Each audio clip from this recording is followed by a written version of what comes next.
Double feature. So we just got back from Toy Story 4 after having seen Child's Play. Doing a review for that one. Go check that one out if you haven't already. And then this is the review for Toy Story 4. This saved our night. It saved our night. Yeah. Exactly, Joe. I enjoyed it very much.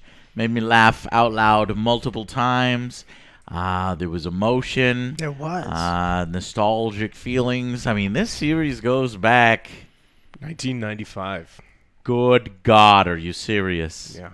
Old. We are old. Yes. Looking back at the graphics of, Toy Story 1 and 2, they're a little rough. They're rough, but for that time, It was amazing for that time. Yeah. Come on. Windows 95 came out around that time, and those graphics looked awesome. But Toy Story 4, all these years later, looks amazing as well. And the characters are back. So this one mainly deals with, Woody. Kind of Woody and Bo Peep. Bo Peep? Yeah, Bo Peep. And sort of his new kid, Bonnie. Because as we all know, I really thought that Toy Story was done. With that third film, it wraps it up so nice. Mm-hmm. I mean, he hands off his toys to this little girl, and she's so excited about not Andy, Woody. but Woody in particular. So Andy gives away his toys, and he says, "You know what? It's got a good home, you know." And this film comes around. And kind of says, no, there's some things we need to discuss. Yeah. We'll talk about it in spoilers. But what do y'all think? I think it was good. I don't think it was my favorite of the Toy Story series, but I mean, Pixar always does such an amazing job.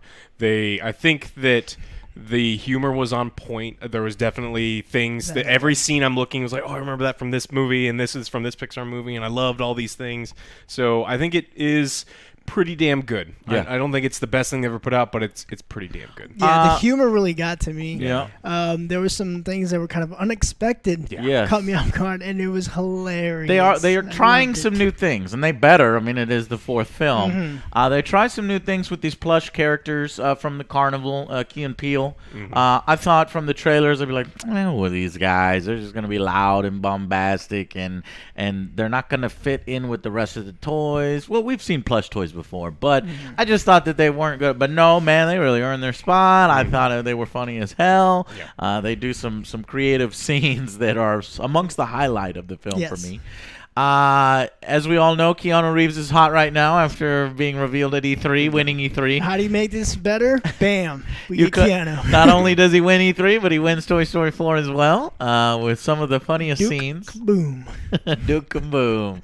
Lots of star-studded. Yes. A ton Who? of people were in this. Carl Weathers was in this. Carl Weathers. Timothy Dalton as was in a it. White. Action Action Carl or Action something Carl, like yeah. that. Combat Call. Combat Carl. yeah. CC, I remember that. Yeah. Yeah, you got Betty White. She was Mel Brooks. Betty White. Mel Bitey- Brooks, I yeah. did notice Mel Brooks' name. Betty White probably only had like one line. I think they only had one Yeah. line there. Obviously, Tom Hanks and Tim Allen come back. I am a little surprised at sort of the lack of buzz. I'd say that this one doesn't really quite focus as much on buzz. You got two buzzes last time. Did we get two? We got two buzzes? What do you mean? There were two buzzes in 3, right? See, I don't remember 3. I don't remember 2 too well, but I do remember 3. I remember guess Buzz with parts. his galactic enemy, that Zord? Zor Wait. something, Zordon. No, that's No, that's that's Power Power Rangers. Zork or Zorkry, something. Z. Zerv. Anyways, regardless, do you think that this was a worthwhile story to tell for the toys? Yes, I think Yes. this was a great conclusion to it. Okay.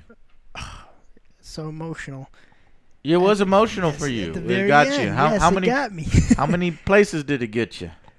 Just at the end? Only one? Actually, it got me towards the end. I started Yeah. feeling sympathizing for Woody Mm-hmm. and these toys. I was Yeah. like, man, that's I felt it's a pretty I felt emotional it. roller coaster. I felt it twice. I think there were supposed to be like 3 or 4 beats. So I was reading a lot of, reviews that were like, oh my God, I was bawling the whole film. And I was like, the whole film? It's got me like a couple. 3 or 4? Not, 2 hit for me pretty good. Yeah. And in previous Toy Stories, I will admit, I am a man, I have cried. But in this one, it was more like, you get the ball and you're like, oh man, look at that. But not quite at those heights. But it's still a story worthwhile, y'all think? Oh yeah, for sure. Yeah. Oh, what do you think? So it's not that I really enjoyed it. I think people should go see this, and I think it's great. But it's Pixar, man.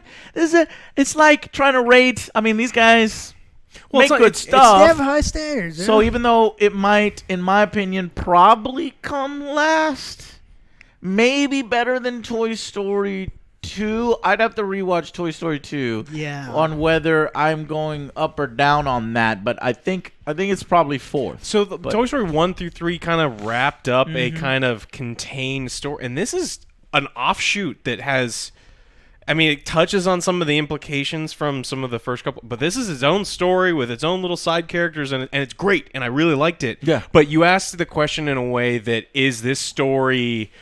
I know there's a lot of people, I've even read some of the reviews, that people are mad about this movie. Not that they didn't enjoy it, but it's like, why? Like, if you have this talent, this much talented people, do something new. It does seem like Pixar is one of those studios that didn't want to do excessive sequels. They only, this and Cars are the only sequels they've ever done. I think they say, no, we only do one-shot things. Right. So it was very odd. And we know what happened with Cars. Not very good sequels there. So you're worried that if they continue doing these... I don't think that they're going to continue... Oh, I guess they just did Incredibles, too. Yes. That was the same thing. Yeah, maybe they're just doing nothing but sequels now. But this story is interesting because it doesn't really tie in with the original trilogy, and I kind of liked the contained story of the original trilogy, but I really did like this, so...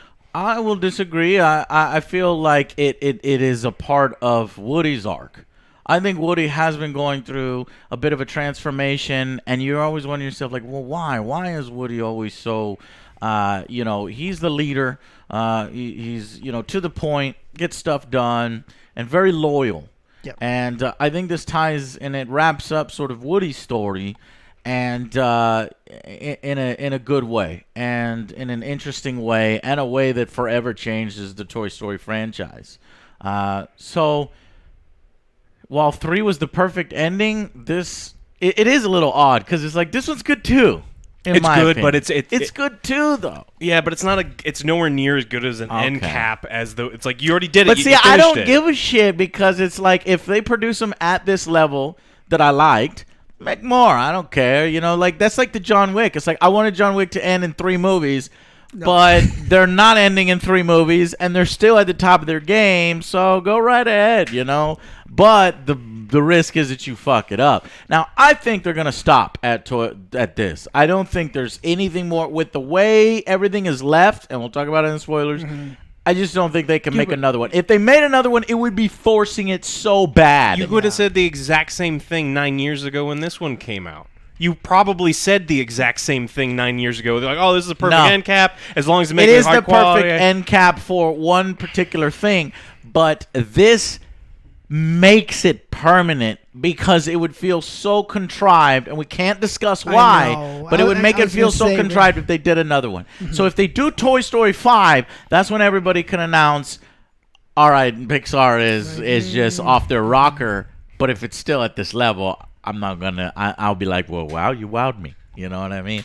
Anyways, let's go ahead and, wonderful graphics, a wonderful story that's touching. The jokes were great. The performances were funny. And apparently there was a little behind-the-scene drama. You had told me that Rashida Jones was working on it, and I was like, no, I just never. And so I looked her up, and I was like, whoa, that girl from, the show?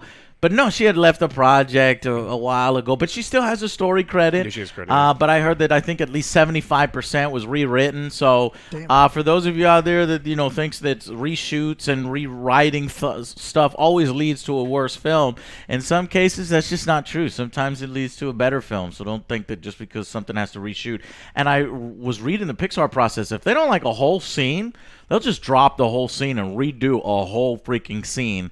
And at this point, because Pixar makes so much money for Disney, they let them do kind of stuff like that, where they'll just drop a whole scene and make up a whole new one. So in this case, the sum of whatever the rewrites were still pretty damn solid, and it feels like it didn't have anything going on behind the scenes that was trouble. Well, it actually explains some. Maybe it explains some things, because there's this movie's very strong, but there's some kind of back and forth, especially in the middle towards the end of the film, where like characters are going back and forth between two locations like over and over, and it kind of drags on a little bit too long, but it almost feels like a different story before that point and after that point. So it would make a lot of sense to me if they're like, oh, this is the part that we had to reshoot, and we're like, all right, well, we'll cobble these two things together with this bridge, because the bridge kind of felt out of place. Okay, let's go for final verdicts. Let's start with you. I'm gonna give this one I don't want to go first. It's a 7 or Too an bad. 8. It's like a 7 or... Wow. It's good. It's a really good film. I don't think it's excellent. I don't think it's the best of the Toy Story franchise, but I liked it definitely better than Child's Play, and it's better than a lot of the things that we've seen this year. Oh my God, it cleaned my mind of Child's Play. I thought that was a disaster and just something that completely took me out of that film. This, I was involved, engaged the whole time. What would make it a 7? I'm going to give it an 8. And so my 8 is I'm taking a couple points away because I did feel that there were some pacing problems. There were some things that I didn't need.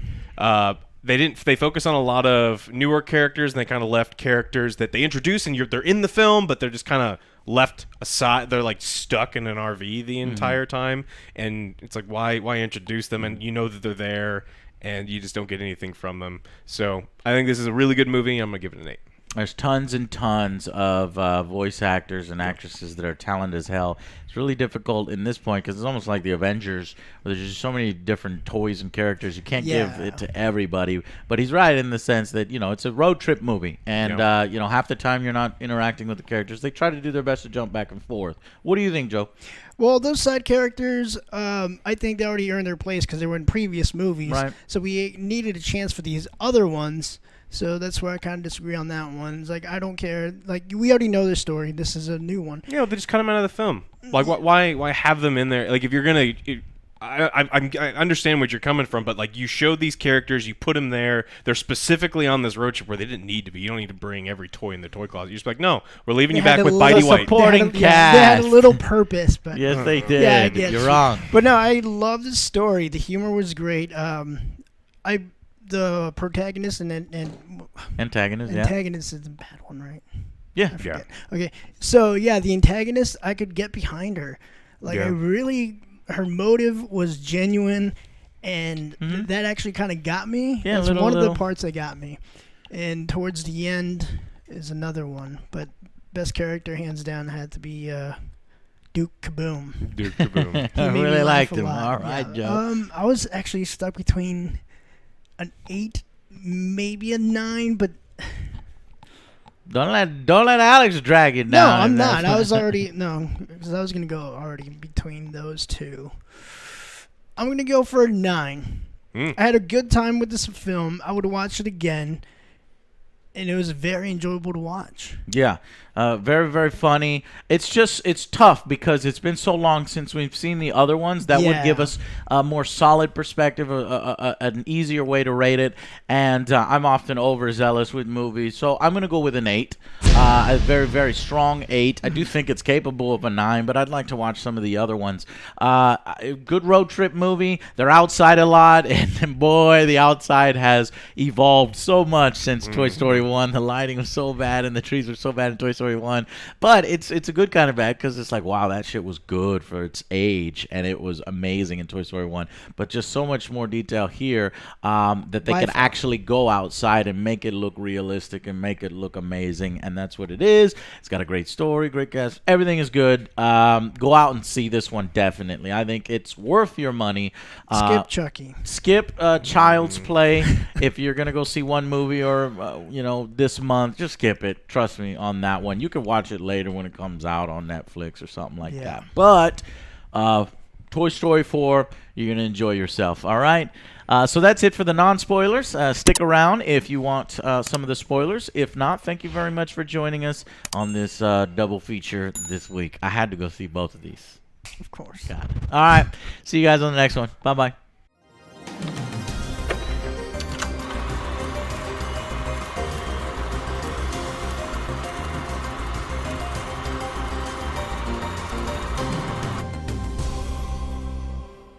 Welcome to the spoiler section. So this one, in my opinion, that's why the 3-film arc is great. Yeah.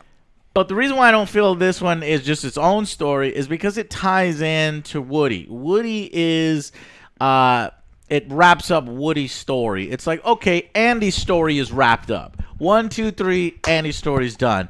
But 4 wraps up Woody's story. And what happens essentially? Well, Woody is just, it sucks because at the end of the third one, Woody, everything, cowboy, yeah, my cowboy. Bonnie is so excited. But then in this film, she's like, fuck the cowboy. And now she's using, what's that? The girl cowboy, Jessie, as her main. And it's like Woody's being left in the closet the whole time. And it turns out that as he meets these lost toys and these carnival toys, and they have a scene from 9 years earlier, which is so cool to see better graphics in the old school, Toy Story stuff with Andy as a kid again, how they lost Bo Peep, and he has a longing for her, and they come together again, and he decides to leave the family, essentially. Woody is no longer with the toys, stays behind as a lost toy with Bo Peep, but he helps toys reach new children via either the playground or the carnival and things like that. So Woody is wrapped up. But Woody was wrapped up in 3. There's the only reason Woody's story wasn't wrapped up is because at the beginning of this story, they tell you Woody's story's not wrapped up. You're right. That's a good call out because there would be no drama if Bonnie wasn't like, oh, I don't want to play with Woody anymore. How are you going to get rid of Woody for a fork? Hey, look, she's like a 4-year-old, she's right? A 4-year-old. Yeah, the 4-year-old's just like, I like you. Oh, I hate you. Like, they do that to their parents. So that's, you know what? I think that's one thing we completely forgot to talk about in our review is Forky. Oh. How could we do that? And Forky was a good character, too. All right, well, let's talk about Forky now. I thought he was great. It calls into question all the rules of the world. The two big questions you have after this is how do these things come to life? And there are 5 after credit scenes, and one of them kind of makes a jokey reference to it. Forky gets a wife, essentially, because in first grade, in kindergarten, she made Forky, and all he wants to do is go to the trash. Trash? Trash? I'm trash? Because he's meant for trash. No, you're a toy. You're made out of trash. But he's like, no trash, because he just feels faith in there, what he's constantly bringing back. No, so she comes out and she's trash, and he's like, no, you're a toy. And she's like, how am I alive? And he's like, I have no idea. And they don't know the rules in the world. And then the other thing that makes you question stuff is the toys move when people aren't looking, and they come so damn close. It's like, just fucking move. You're talking to humans via the GPS in the fucking camper. I was like, how are they going to get the camper? The camper's driving off without half the toys, and they have to find a way to bring the camper back to the carnival. And the way they do it, this one unicorn is the funniest guy. Buttercup. Yes. Yeah, I think it's Buttercup just constantly pulling down the accelerator, just being like, no, you're going faster, you're going slower. So. And it's like they come up with these ideas, and he's always like, let's frame the father for a crime. Have him go to jail. They were going to take off. We're like, hey, we need to postpone them so we could get Woody back. We need to quick devise a plan. I got an idea. Let's frame the dad for a crime, and then he'll go to jail. That got pretty dark. I was like, I like That it. was completely out of nowhere. And he said it multiple times. He's like, I got an idea. No, we're not framing the father to go to jail. He called back on it twice. 3 times when the RV does actually go back because he's bringing a bunch of cops with him. But somehow so menacing. he doesn't go to jail. Doesn't make any sense. There's like 4 or 5 cop cars, and he's like driving on the carnival grounds. But I guess they let him go. They believe him that the RV's a piece of shit or something. Yeah. So Bo Peep. It's a little difficult to believe that they come across the antique shop in the area that Bo Peep has been hanging out for 5-7 years or whatever, 9 years. Yeah. But it's there. He notices her lamp, but she's not there. And he goes into this dark, dingy place, and that's when we meet our antagonist, who's Bonnie, and her ventriloquist dummies.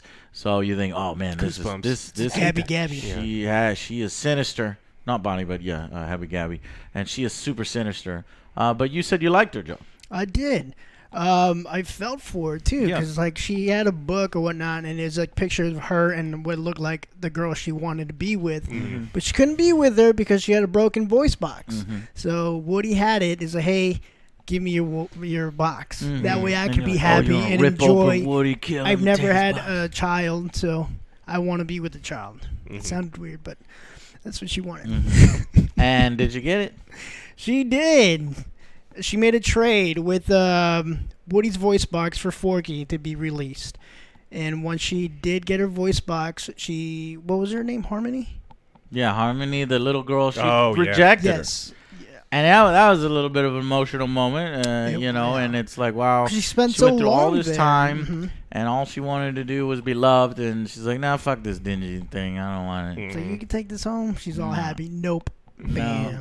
But later on, as they're trying to get Forky and everybody back to Bonnie, they realize she notices a lost child. She was lost too. And she was lost, and so it's perfect. So she wants to make a bond with that girl, and she does, and it works out that she is loved. Now she leaves her ventriloquist dummies behind. They're fucked. Those things are fucking creepy as fuck. But if Bonnie was good in the end, then don't you think the ventriloquist dummies deserve? No, fuck them. Oh, that's terrible. They still have each other. You're mean. Good. Those things are creepy whenever I saw them in Goosebumps. Yeah, seriously. So, Keanu Reeves plays a perfect Daredevil.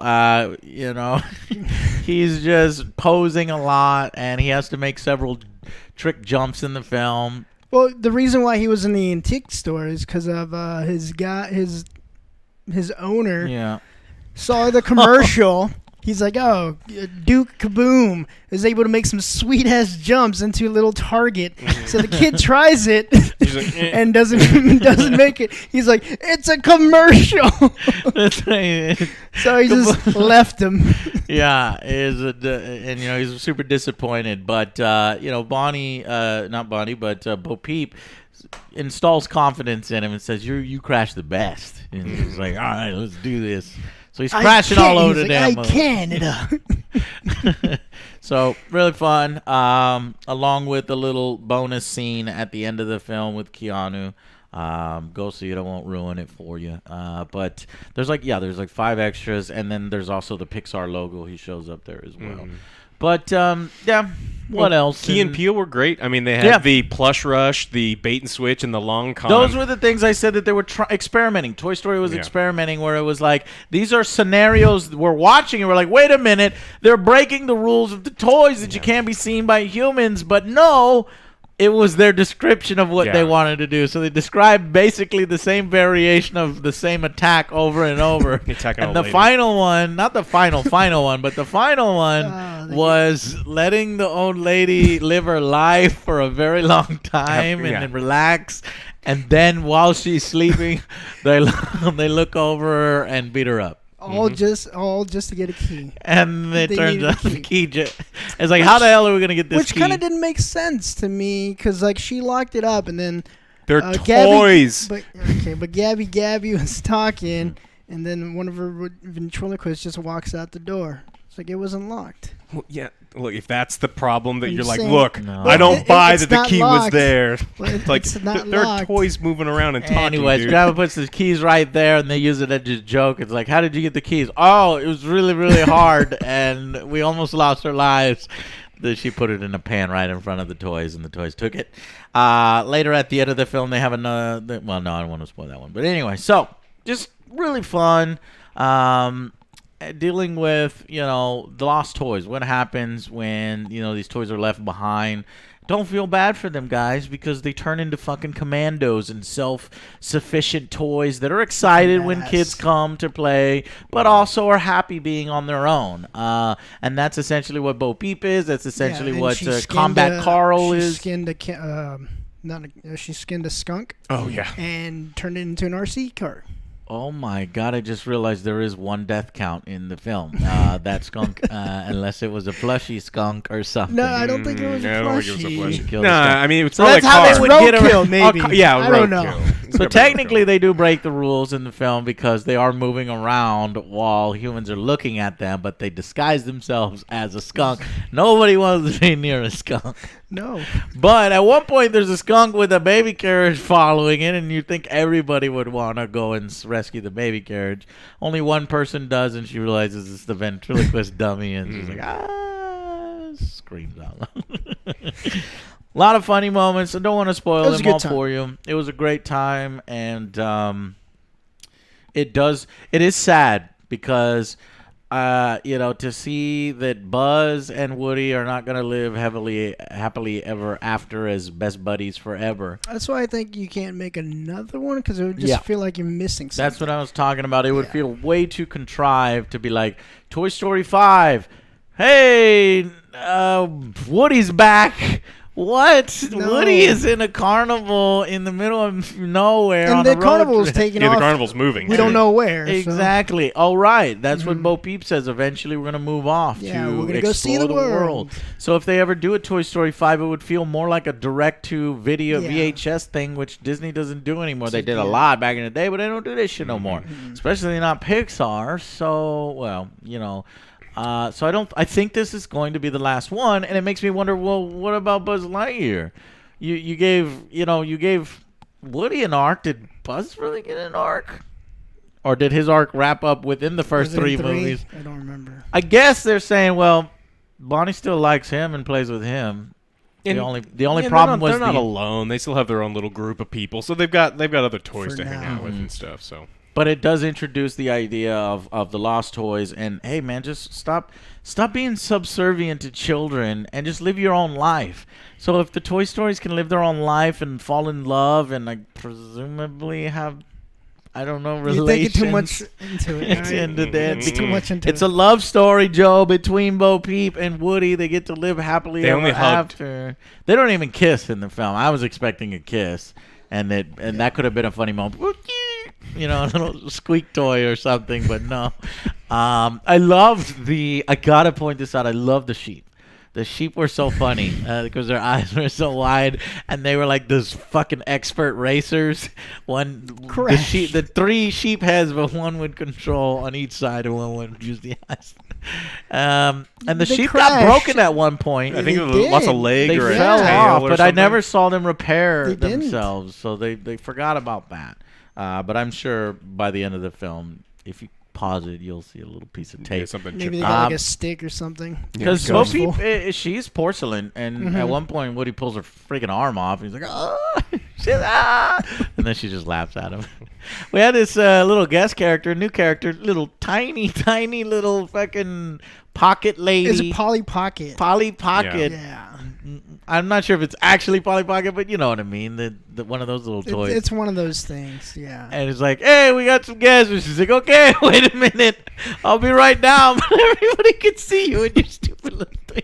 So she walks all the way downstairs, gets in her fucking car.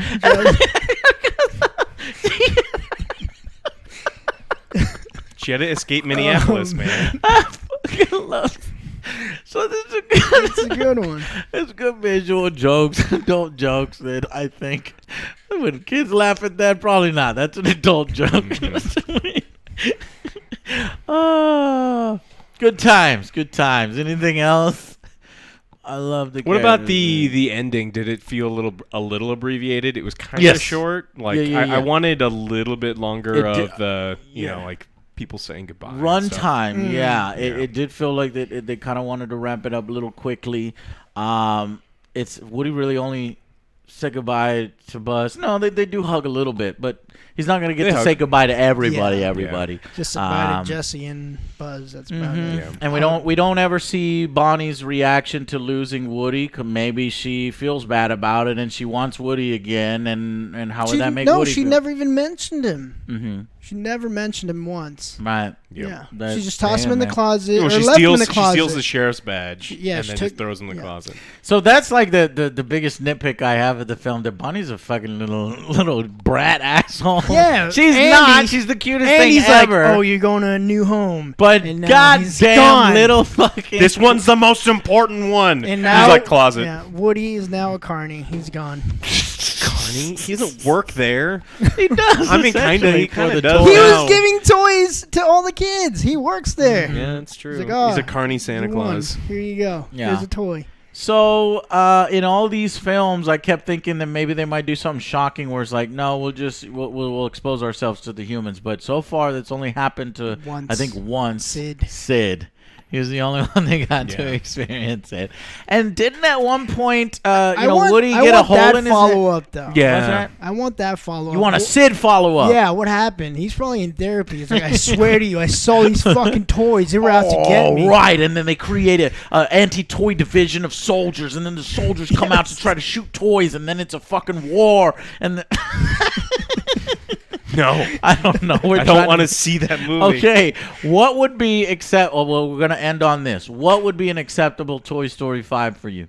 No, it's done. I know it's done. But I want a ridiculous scenario. I mean, Joe, Sid. Since you got to think about it, you want Sid to come back and fight with Buzz Lightyear. No, just see how he's dealing with life after. It's just a spin-off Sid show. Toy Story 5, the story of Sid. He's like a hermit. No.